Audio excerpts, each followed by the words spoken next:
Kingmakers IAS Academy. For UPSC and TNPSC admissions, call 9442277273. அத்தனை ஓட்டு வாங்குவேன் இத்தனை ஓட்டு வாங்குவேன் என்று பிரச்சாரத்தில் சவால் விட்ட பல தலைவர்கள் டெபாசிட் இழந்த வரலாறு தமிழகத்தில் உண்டு. அந்த டெபாசிட் காலி என்றால் என்ன என்பது பற்றி விளக்குகிறது இன்றைய டீ டைம் அரசியல்.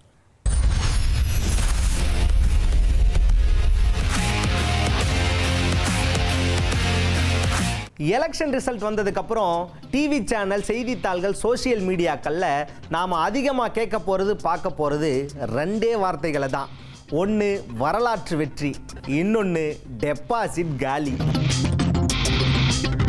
என்னையா அவ்வளோ பேச்சு பேசுன, கடைசியில் டெபாசிட் கூட வாங்கலை? அட, அந்த கட்சியோட முக்கிய நட்சத்திர வேட்பாளருக்கு டெபாசிட் காலிப்பா.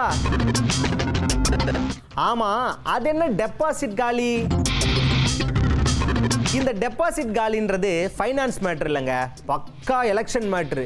சொல்றேன், தெரியாதவங்க தெரிஞ்சுக்கோங்க. நான் அருண் பாண்டியன்.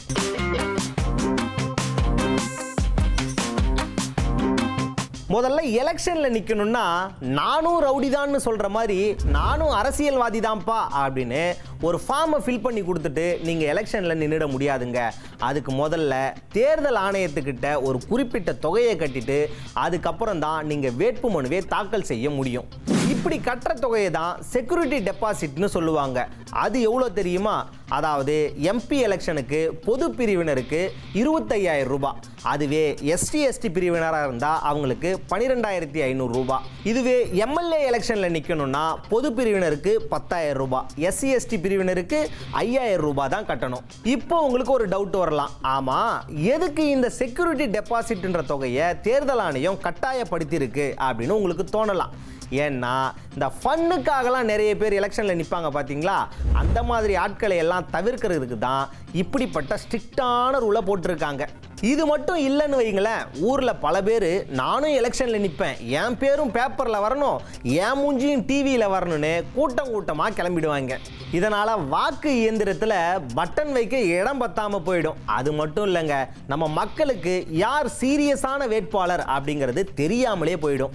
சில நேரங்களில் ஓட்டுகளை பிரிக்கிறதுக்காக சில டம்மி வேட்பாளர்கள் உள்ள நிறுத்தப்படுவாங்க. அப்படிப்பட்டவங்களை கட்டுப்படுத்தவும் சீரியஸான வேட்பாளர்களை களத்தில் இறக்கி தேர்தலை முறையாக நடத்தவும் தான் இந்த செக்யூரிட்டி டெபாசிட் அப்படிங்கிற ஒரு விதிமுறையை கொண்டு வந்தாங்க.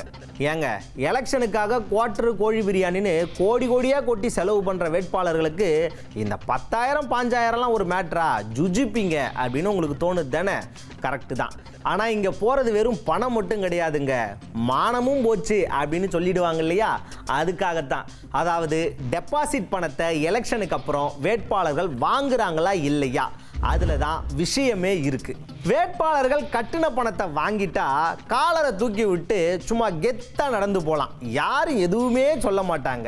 அதுவே வாங்கலைன்னு வையுங்களேன், டெபாசிட் காலி, சேம் பப்பி சேம்னு பாட்டாவே பாடி கலாய்ச்சி தள்ளுருவாங்க. அது என்னப்பா, எலெக்ஷனில் தோத்தா ஜெயிச்சா காசை திருப்பி கொடுத்துட போகிறாங்க, இதில் என்ன பெரிய விஷயம் இருக்குது அப்படி தானே யோசிக்கிறீங்க? அதுதான் கிடையவே கிடையாது.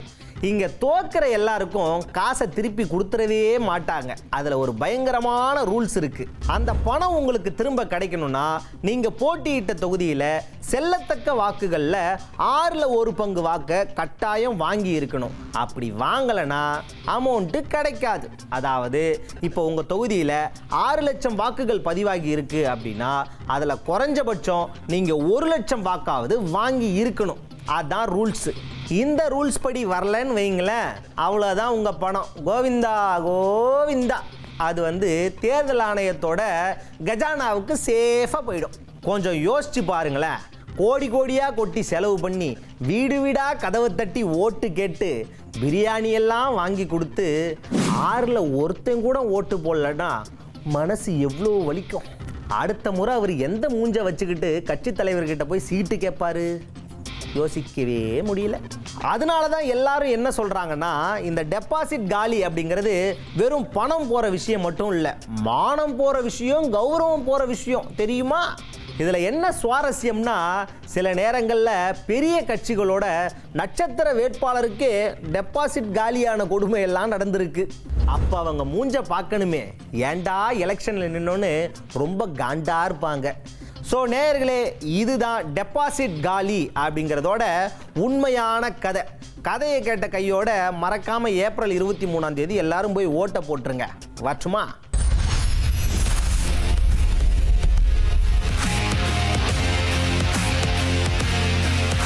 Kingmakers IAS Academy for UPSC and TNPSC admissions call 9444227273.